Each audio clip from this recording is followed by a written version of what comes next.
আসসালামু আলাইকুম রহমতুল্লাহি ওবরকাতুহু। সম্মানিত দর্শক, অবশ্যই দৃষ্টি মনে হচ্ছে যে বিএনপির পাকা ধানে কেউ হয়তো মই দেওয়ার জন্য প্রবল বেগে এগিয়ে আসছে এবং পাকা ধানে মই দেওয়ার ফলে বিএনপির এই মুহূর্তে যে সম্ভাবনাগুলো রয়েছে সেই সম্ভাবনাগুলো বিএনপির জন্য হিতে বিপরীত হতে পারে।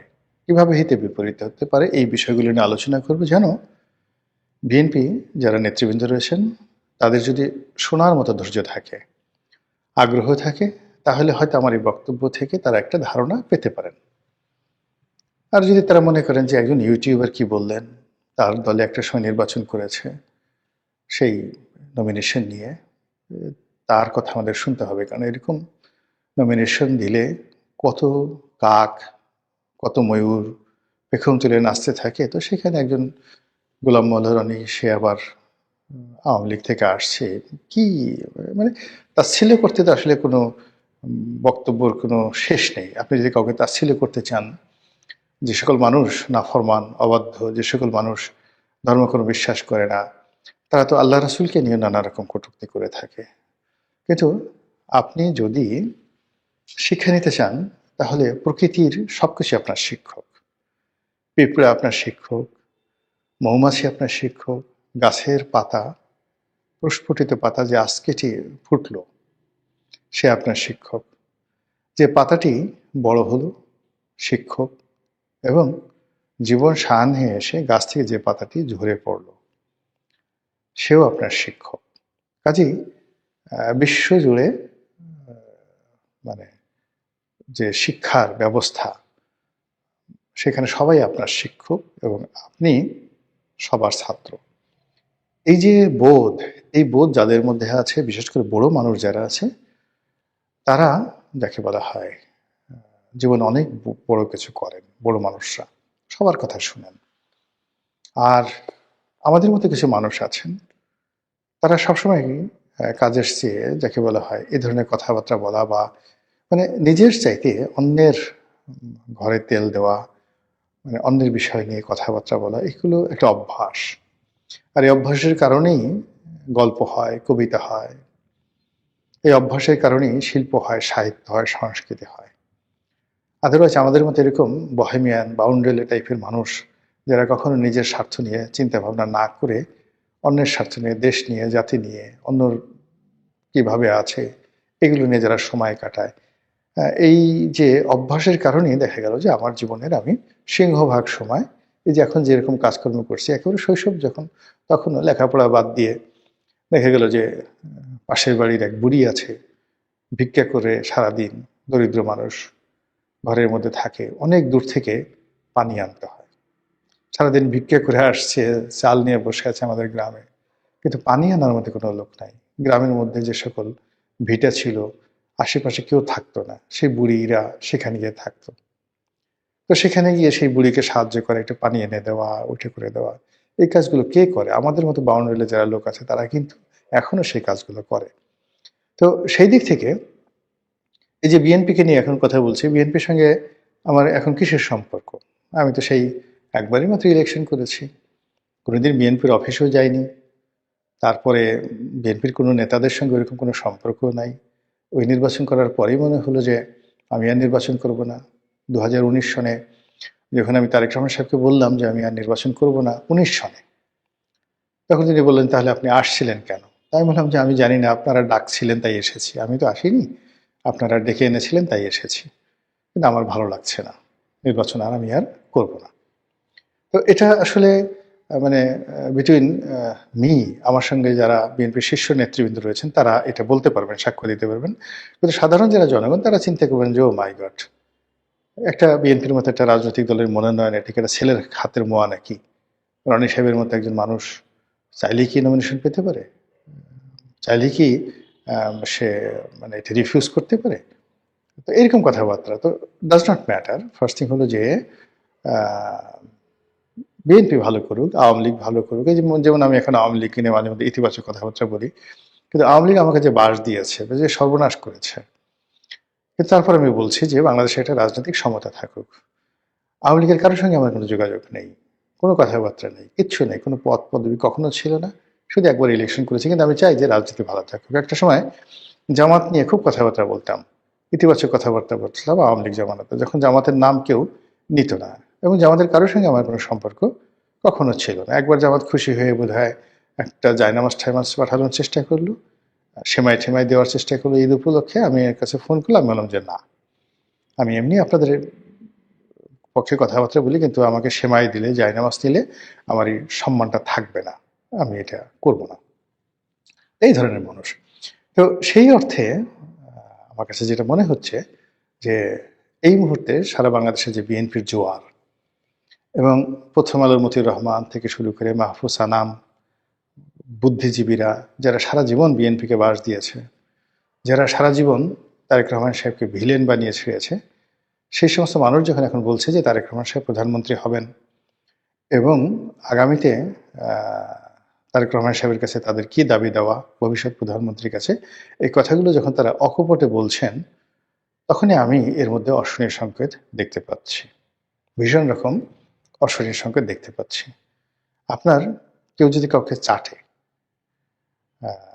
সেটা ভালো লাগার কথা। যে কোনো প্রাণী আপনাকে যদি ধরেন একটা বাজে প্রাণীও চাটে, পিঠ চাটে, একটা সময় আপনি একটু ঘিন ঘিন লাগবে, কিন্তু পিছন দিক থেকে যদি আপনি না তাকান, আপনি কিন্তু এক ধরনের পুলক অনুভব করবেন। সেটা ছাগলও যদি আপনাকে চাটে, ভালো লাগবে। কিন্তু যদি আপনাকে একটা বাঘে চাটে, আপনারা হয়তো জানেন না যে বাঘের জিহ্বা, হয়তো অনেকে জানেন, বাঘের জিহ্বা এতটা ধারালো যে কোনো একটা ওয়াল, মানে কনক্রিট ওয়ালে যদি বাঘ চাটা দেয়, সে কনক্রিট পর্যন্ত উঠে যায়, এত ধারালো।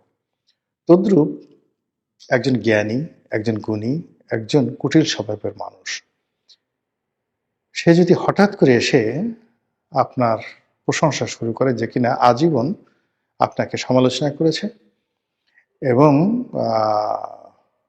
আপনাকে ঘৃণা করে, আপনাকে ঈর্ষা করে, আপনার পতন কামনা করে, তো সে যে কোনো বিপদের সময় হোক না কেন, যে অবস্থায় হোক, আপনাকে এসে যদি সেই লোকটি প্রশংসা করে, তাহলে ওই প্রশংসার মধ্যে আপনি হজরত আজরাইল আলাইহিস সালামের আগমন বার্তা আপনি লিখে রাখতে পারেন। এটা হলো বাস্তবতা। অসংখ্য উদাহরণ রয়েছে। তো সেক্ষেত্রে এই মুহূর্তে তারেক রহমান সাহেবের যারা প্রশংসা করছেন, বিএনপির যারা প্রশংসা করছেন, এর মধ্যে আমি প্রথমত বিএনপির যাকে বলা হয় বিপদ, অশ্লীল সংকেত দেখতে পাচ্ছি। শেখ হাসিনার আশেপাশে অনেক বড় বড় মানুষ, যেমন ডক্টর মুশিউর রহমান এনবিআর যে চেয়ারম্যান ছিলেন, তারপরে ডক্টর এস.টি. ইমাম, ডক্টর গহর রিজভীর মতো মেধাবী মানুষগুলো তাকে স্যার ডাকতেন, মাথা নুয়ে থাকতেন, কথায় কথায় তেল মারতেন। ফলে মানে শেখ হাসিনার কাছে মনে হতো যে এত বড় বড় মানুষ আমাকে এইভাবে সম্মান করে, আর ছাত্রলীগ যুবলীগের একটা সাধারণ কর্মী এসে আমাকে আপা আপা ডাকে, বিভিন্ন রকম মুখে যা আসে তাই বলে, এটা কি ধরনের কথা। ফলে তিনি একটা সময় গণভবনের দরজা তার নেতাকর্মীদের জন্য বন্ধ করে দিয়েছিলেন। এবং আপনারা এখন যেমন তারেক রহমান সাহেবের বিড়াল নিয়ে খুব আলোচনা হচ্ছে, বিড়ালের নাম কি, জিবু, এবং এটা নিয়ে খুব ট্রল হচ্ছে। কি ট্রল হচ্ছে?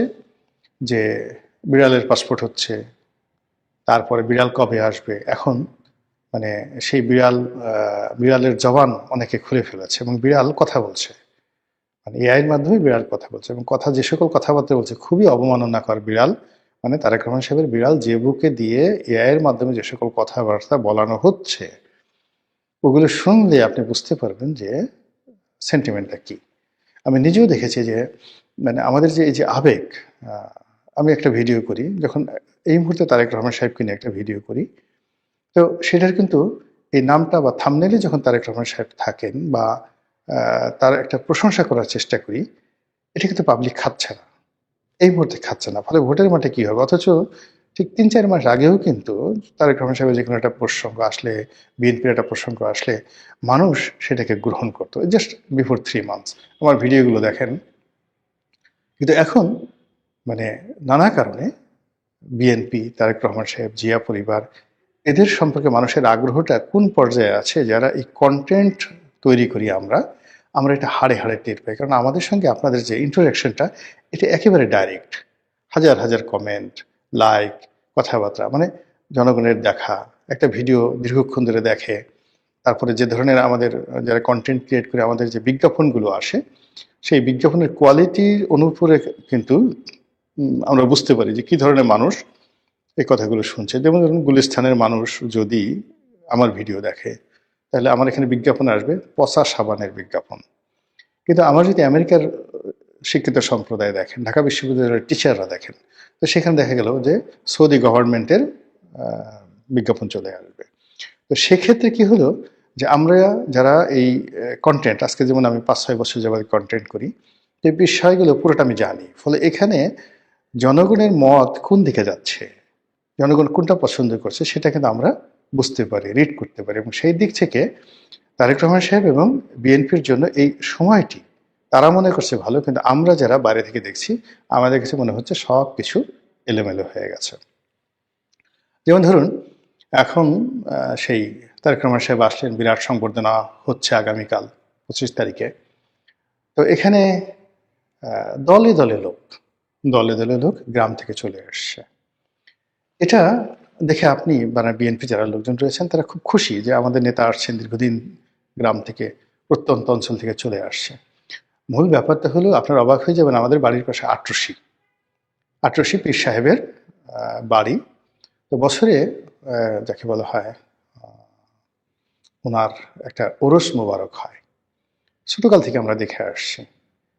মানে 1 কোটি লোক সেই ওরসে যায়, 1 কোটি।